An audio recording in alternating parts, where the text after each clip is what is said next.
আছেন সবাই? দেখেন ধানের জমিতে প্রচুর মশা লাগে, যার কারণে মশারি টাঙিয়ে দেওয়া হয়েছে। তো আপনাদের কি মনে হয়, সত্যি কি ধানের জমিতে মশার কারণে মশারি টাঙানো হয়েছে? কখনোই না।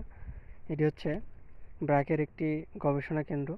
ব্র্যাক তার গবেষণার টিম দ্বারা ধানের মান জাত উন্নয়ন করে থাকে। তো তারই একটি কেন্দ্র এখানে। আপনারা দেখতে পাচ্ছেন এইদিকে চারদিকে শুধু ধান। তো এই ধানগুলোতে তারা কি করে, এখানে থেকে তারা গবেষণা করে ধানের জাত উন্নয়ন করে। এই বছরে তারা 7টি-8টি জাত বের করেছে। সেগুলো আপনাদের এবার কৃষকের মধ্যে ছড়িয়ে পড়বে, অর্থাৎ এই বছরে বীজ ডিলারের মাধ্যমে সেগুলো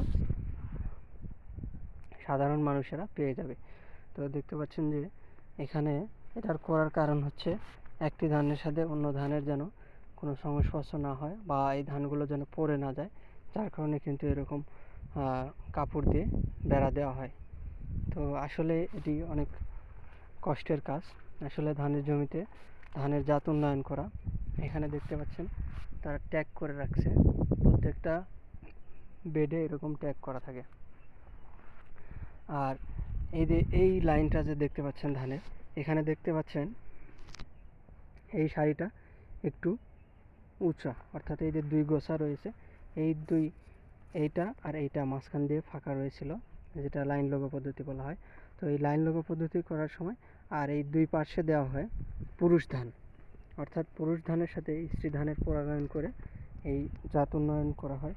অর্থাৎ দেখেন এই মাঝখানের ধানগুলো ছোট এবং এই পাশের ধানগুলো বড়।